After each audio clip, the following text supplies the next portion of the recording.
우리 50대, 60대 분들 중에서도 현재 자녀와 함께 살고 계신 분들 많으시죠? 성인이 되어도 독립하지 않고 부모와 함께 사는 일명 캥거루족이 요즘 사회 문제가 되고 있는데요. 단순히 부모와 자식이 함께 사는 게 뭐가 문제가 될까 생각하시겠지만, 문제는 지금 부모와 함께 사는 자녀들은 부모보다 가난한 첫 세대라는 사실이에요. 부모보다 가난하다라는 의미는 부모의 수익과 자산에 의존해서 지낸다는 뜻인데요. 한마디로 부모가 노후를 위해 써야 할 자산을 같이 살면서 야금야금 갉아먹는 것과 같아요. 이런 상태로 시간이 지나면 지날수록 부모는 물론 자식까지 경제적 위험에 처할 수 있어서 문제가 되는 건데요. 그래서 오늘은 자녀들의 온전한 독립을 위해서도, 또 우리 부모들의 노후를 위해서도 자녀와 떨어져서 살아야 하는 이유와 자녀를 독립시키는 방법에 관해서 얘기해 볼게요. 자녀가 있으신 부모님들은 꼭 필요한 얘기가 될 테니 끝까지 집중해 주세요. 안녕하세요. 알아두면 삶이 힘이 되는 채널 매일 3분입니다. 사실 캥거루족의 증가는 우리나라만의 문제는 아니고 세계적인 추세이기도 한데요. 일본에서는 결혼을 하지 않고 부모에게 기생한다고 해서 패러사이트 싱글이라고 하고요. 미국에서는 아이와 성인의 합성어인 키덜트, 이탈리아에서는 어머니가 해주는 음식에 집착하는 사람을 일컫는 맘모네, 영국에서는 부모의 퇴직연금을 축낸다고 해서 키퍼스, 캐나다에서는 직장 없이 이리저리 떠돌다 집으로 돌아와 생활한다고 해서 부메랑 키즈라고 불러요. 게다가 최근에는 결혼하고 독립했다가 주거와 육아의 부담 때문에 부모에게 다시 돌아와 얹혀 사는 리턴과 캥거루가 합쳐진 리터루족까지 있다고 하네요.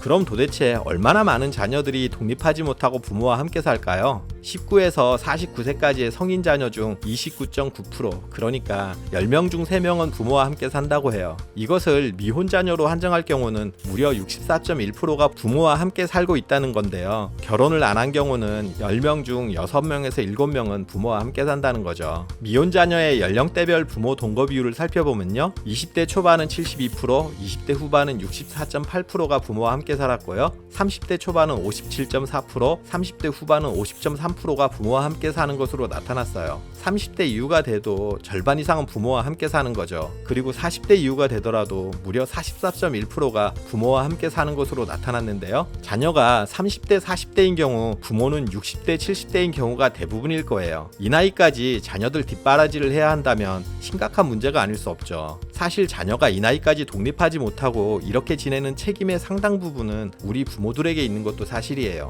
미국 콜로라도 협곡에 사는 독수리들은 아이언우드라는 가시나무로 둥지를 짓고 그 위에 깃털을 겹겹이 쌓아 포근하게 만든 후 알을 낳는다고 해요. 그러다 새끼들이 어느 정도 자라면 어미 독수리는 둥지 속 깃털을 모두 밖으로 버려요. 텅 빈 둥지 속에서 새끼들은 가시에 찔리면서 가시를 피해 가장자리로 피하게 되는데요. 이때 어미 독수리는 새끼들을 쪼아 둥지 밖 절벽으로 떨어뜨려요. 아직 나는 법을 모르는 새끼 독수리는 어설픈 날개짓을 계속하지만 결국은 아래로 곤두박질 치게 되는데요. 새끼 독수리들이 바닥에 떨어지려는 찰나 공중을 선회하던 어미 독수리는 새끼를 낚아채서 높은 곳으로 올라가요. 그리고 그게 끝이 아니라 높은 곳에서 몇 번을 다시 떨어뜨린다고 해요. 어미 독수리가 이런 과정을 반복하는 사이에 새끼 독수리는 날개를 퍼덕거리면서 자연스럽게 나는 법을 배운다는 거죠. 이렇게 자란 새끼 독수리는 나중에 다시 훌륭한 어미 독수리가 되겠죠. 그런데 우리나라 부모님들은 자녀들을 너무 귀하게 오냐오냐 하면서 키우다 보니 독립하는 방법을 배우지 못한 상태로 어른이 되어버리는 게 아닌가 하는 생각을 해봐요. 간혹 자녀들이 회사를 다니는데 회사와의 거리가 가깝다 보니 집에서 같이 지내는 게 경제적으로 유리해서 그런다는 답변들을 하시는 분들이 계신데요. 새끼 독수리가 다 컸는데 사냥터가 가깝다는 이유로 어미 독수리와 함께 살던가요? 단순히 지출로 나가는 돈만을 계산하면 부모와 같이 사는 게 득이 될 수 있어요. 하지만 경제를 꾸려간다는 큰 틀에서 생각하면 혼자서 살면서 현재 버는 돈으로 삶을 꾸려가는 법을 배워야 진정한 독립이 가능해요. 다 큰 자녀들이 독립하지 못하고 같이 지내는 게 부모님들도 안타깝겠지만 지금부터라도 자녀들을 독립시키셔야 해요. 그래서 자녀들의 독립을 위해 부모님들이 하셔야 할 일들을 말씀드릴게요.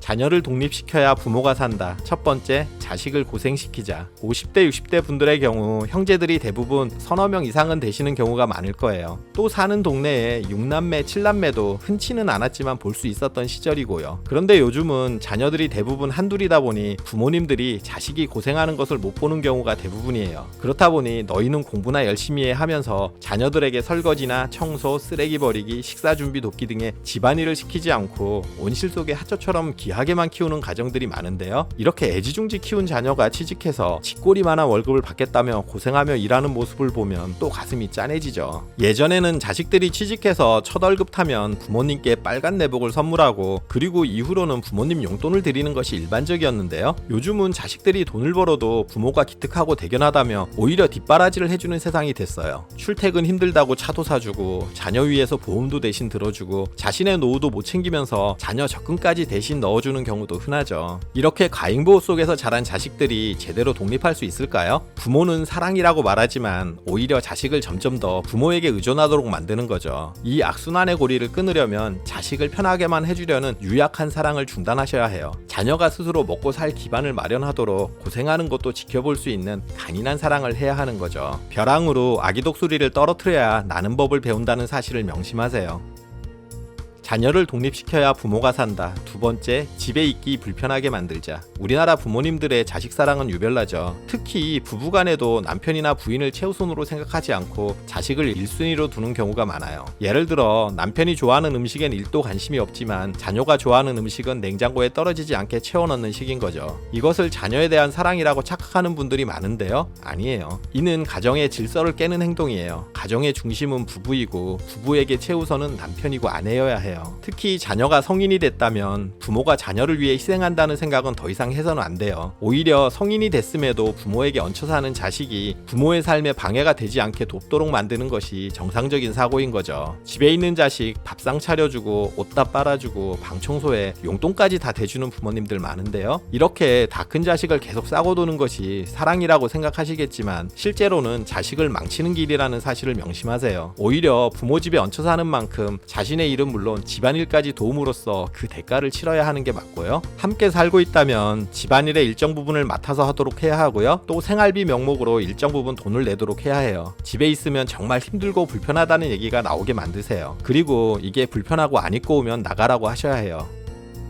자녀를 독립시켜야 부모가 산다. 세 번째, 답은 그만 주고 질문을 하자. 울산의 한 고등학교에서 있었던 일로 뉴스에도 났었던 사건인데요. 20년간 근무해오던 교사 A씨는 이 학교에 다니는 자기의 딸의 내신 등급을 높이기 위해 중간고사 수학 성적을 조작했다가 결국 법정에 섰어요. A씨는 딸의 수학 점수를 조금만 높이면 내신 등급을 높일 수 있을 것 같아서 아이의 답안지를 바꿔치기에 성적을 높였던 거죠. 이런 불법 행위를 저지르고도 이걸 자식에 대한 사랑이라고 착각하는 부모들이 있는데요. 이건 사랑도 아니고 그냥 자녀를 망치는 행위에 지나지 않아요. 요즘 자녀 세대는 돈 문제뿐만 아니라 회사 생활이나 일상의 사소한 일들까지 부모에게 도움을 구하는 경우가 많은데요. 지금까지 부모가 문제가 생기면 알아서 해결해 줬기 때문에 그렇게 자란 자녀들은 당연히 문제에 맞닥뜨리면 부모가 답을 줄 거라고 생각하는 거죠. 스스로 문제를 해결해 본 적이 없기 때문에 이렇게 되는 건데요. 이런 식으로 자녀의 문제를 다 해결해 주고 자녀가 원하는 답을 부모가 계속 찾아준다면 자녀는 영원히 정신적으로 자립하지 못하게 돼요. 자녀가 문제를 스스로 해결할 수 있도록 하려면 지금부터 대답을 중단하고 질문을 던져야 해요. 평상시에는 혼자 알아서 하도록 자녀의 삶에 끼어들지 말아야 하고요. 만약 자녀가 문제가 생겨서 어떻게 하죠? 라고 묻는다면 그때도 답을 주기보다 넌 어떻게 하면 좋겠는데? 라고 되물어보세요. 이렇게 질문을 던져 자녀가 스스로 해결할 방법을 찾도록 도와주는 정도까지가 부모가 할 일이에요.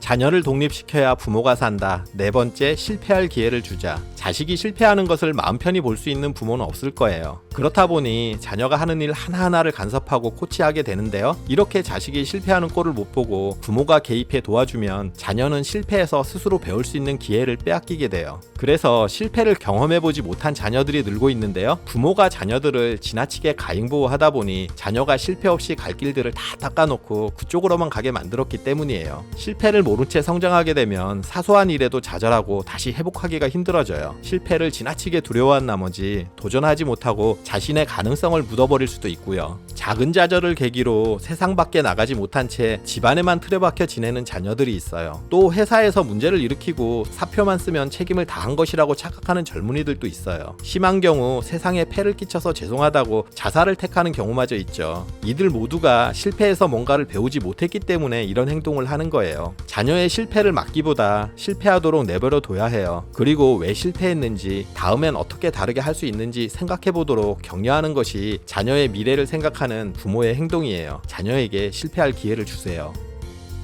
자녀를 독립시켜야 부모가 산다. 5번째, 자책하지 말자. 다른 집 자식들은 다 직장 잘 다니고 결혼도 잘만 하는데 우리 집 자식은 변변한 직장도 없이 맨날 집에만 처박혀 있다고 답답해 하시는 분들 계시죠. 하다못해 나가서 친구도 좀 만나고 연애라도 하면 좋을 텐데 그것마저 안 하고 다 커서도 컴퓨터만 보고 있으니 환장할 노릇이에요. 자녀가 사회에 잘 적응하지 못하고 이렇게 된 게 부모인 내가 뒷바라지를 제대로 못해 그런 게 아닌가 하는 자책하는 마음도 들고요. 그런데 지금 자녀의 상황이 어떻든 자신을 탓하는 것은 아무런 도움이 되지 않아요. 자녀를 키우다 뒤돌아보면 후회 아닌 것이 없을 거예요. 하지만 그때는 너무 젊어 경험도 없었고 경제적으로도 넉넉하지 않은 데다 삶의 지혜도 부족했기 때문에 그럴 수밖에 없었어요. 다시 그때 그 상황이 된다 해도 마찬가지였을 거예요. 하지만 아직까지 자녀에 대한 정말 미안한 마음이 드는 부분이 있다면, 자녀가 부모로 인해 상처받은 부분이 있다면 그 부분에 관해서는 제대로 사과를 하세요. 자녀도 가슴속에 응어리로 담고 있을지도 모를 부분을 부모의 사과를 통해서 해소하고 관계 회복의 열쇠가 될 수 있기 때문인데요. 그러니 자녀의 현 상황을 자책하기보다는 자녀를 성인으로 인정하고 관계를 구축해 나가야 해요. 부모가 마음을 내려놓고 자녀를 성인으로 대접해줘야 자녀도 자립할 수 있거든요. 지금까지 자녀를 독립시켜야 부모가 산다는 주제로 말씀을 드렸는데요. 자식을 고생시키고 집에 있기 불편하게 만들어야 하고요. 자녀에게 답 대신 질문을 해야 하며 실패할 기회를 주고 자녀의 현 상황에 자책하지 말아야 한다는 내용이었어요. 자식을 불행하게 하는 가장 확실한 방법은 언제나 무엇이든지 손에 넣을 수 있게 해주는 것이다 라고 루소가 말했는데요. 자식도 행복하게 만들고 노후도 챙기시는 여러분 되시길 응원할게요. 그리고 오늘 정보가 도움되셨다면 구독, 좋아요, 알림 설정 해주시고요. 더 유익한 영상으로 다시 찾아뵐게요. 저는 매일 3분 대표 큐레이터 송한결이었습니다. 감사합니다.